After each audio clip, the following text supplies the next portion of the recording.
আসসালামু আলাইকুম friends, welcome করছি আরও একটি নতুন ভিডিও দেখার জন্য। আজকে একটি দারুণ টিপস ভিডিও নিয়ে চলে এসেছি, যেটা আমাদের ফেলে দেওয়া জিনিস দিয়ে আমরা তৈরি করে নিতে পারবো। এটা কিন্তু আমাদের প্রতিনিয়ত প্রয়োজন। তো আসুন দেখে নিই, লেবুর খোসা দিয়ে আমি তৈরি করে দেখাবো থালা বাসন মাজার লিকুইড। খুব সহজেই বানিয়ে নিতে পারবেন। আর এই ভিডিওটি দেখলে আর কখনোই কিন্তু এই লেবুর খোসা ফেলে দেবেন না। তো এখানে আমি নিয়েছি লেবুর খোসা, 4-5টা লেবুর খোসা নিয়েছি। আপনাদের বেশি কম করে নিতে পারেন, তবে যত বেশি আপনারা করে রাখবেন 1 মাসেও কিন্তু চলে যাবে, তবুও কিন্তু নষ্ট হবে না। আর এখানে আমি একটা কড়াই নিয়েছি, আর কড়াইয়ের মধ্যে দিয়ে দিচ্ছি 1 গ্লাস মতো পানি।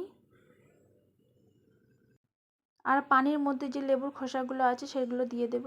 আর লেবুদের মধ্যে, লেবুর গুণ আমরা সবাই জানি, লেবুর মধ্যে ভিটামিন সি এবং সাইট্রিক অ্যাসিড আছে, এটা কিন্তু সকল মানুষই জানে।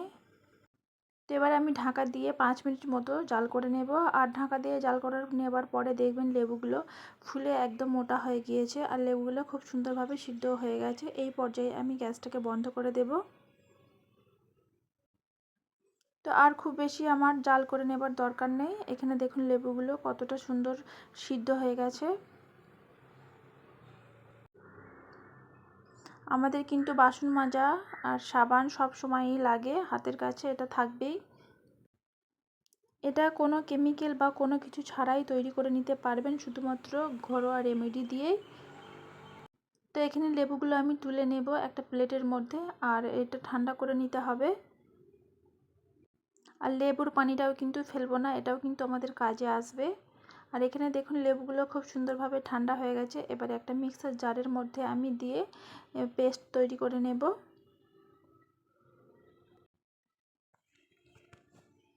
আর অবশ্যই লেবুটা কিন্তু ঠান্ডা করে নিয়ে তবে পেস্ট করতে যাবেন।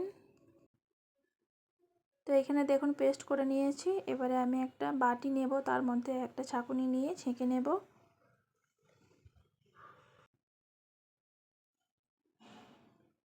আর এই ধরনের একটু বড় হলে বেশি ভালো হবে।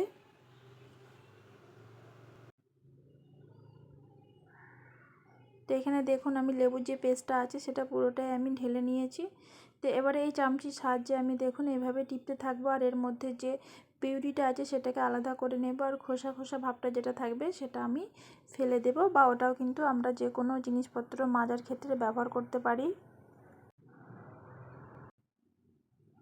আর এই যে এখানে আমি অল্প অল্প পানি দিয়ে দিচ্ছি। এই পানিটা কিন্তু লেবুটা যে পানিটা দিয়ে আমি ফুটিয়েছি ওই পানিটাই দিচ্ছি, এখানে কাঁচা পানি দেবেন না।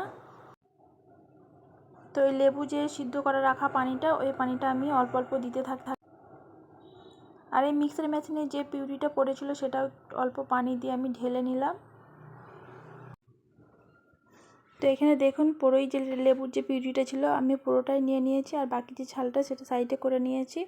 এখানে এতটা পরিমাণে তৈরি হয়েছে, আর এখানে আমি অল্প পানি মিশিয়ে দেব।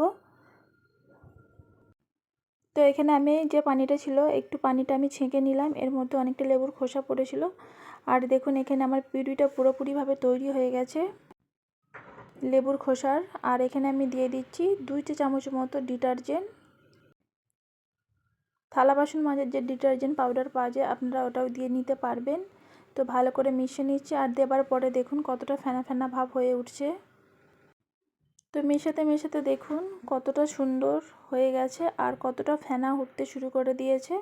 আর এখানে আমি দিয়ে দিচ্ছি 1 চা চামচ মতো বেকিং সোডা, খাবার সোডা।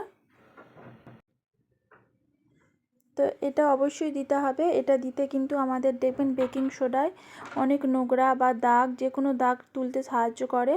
তো বেকিং সোডাটা দিয়ে ভালো করে আমি মিশিয়ে নিলাম। তো এখানে কিন্তু পারফেক্ট লিকুইড তৈরি হয়ে গেছে। আর লিকুইডটা ভালো রাখার জন্য তো এখানে আমি দিয়ে দিচ্ছি 1 চা চামচ মতো ভিনিগার।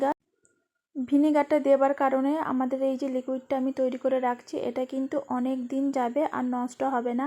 যেহেতু আমরা খাবার থালা বাসন মাজবো, জিনিসটা ভালো যতদিন থাকবে তবেই কিন্তু আমরা ইউজ করতে পারবো।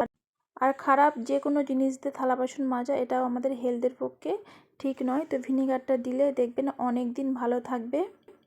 আর এই লিকুইডটা আমার কিন্তু অনেক দিন চলবে। আপনারা এভাবে কিন্তু লিকুইড তৈরি করে রেখে দিতে পারেন থালা বাসন মাজার, পয়সা বাঁচবে, সাথে কিন্তু অনেক রোগ জীবাণুর হাত থেকেও কিন্তু বাঁচাতে পারবেন। এই ঘরোয়া রেমেডি দিয়ে তৈরি করে নিতে পারবেন থালা বাসন মাজার লিকুইড। তো এটাকে আমি এবার একটা বোতলের মধ্যে ট্রান্সফার করে নেব। আর এটা দেখতেও একদম হুবহু কিন্তু দোকানের মতোই হয়েছে। তো এখানে আমি দেখুন একটা প্লেটে আমি একটু মেজে দেখাচ্ছি কতটা ফেনা হয়েছে আর কতটা পরিষ্কার হয়ে যাবে।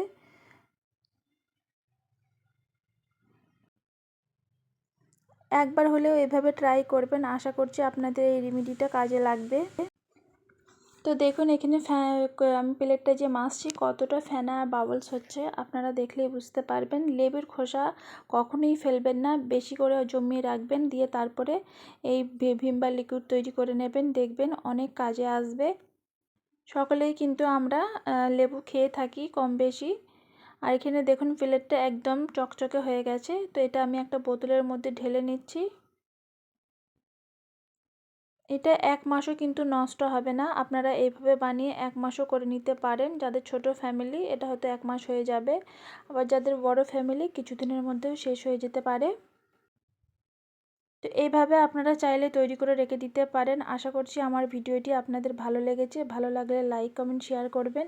আর এতক্ষণ আমার সাথে থাকার জন্য অসংখ্য ধন্যবাদ। তো এখানে আমি একটা বোতলের মধ্যে ভরে নিয়েছি, আর দেখুন একটা চাকুর সাহায্যে আমি একটু ফুটো করে নিলাম, তাহলে এটা বের করতে সুবিধা হবে। তো এইভাবে কিন্তু খুব সহজেই আমরা স্কচ ব্রাইটের মধ্যে ঢেলে নিতে পারবো। আর বেশি বড় করলাম না, এখানেই শেষ করলাম। আল্লাহ হাফিজ।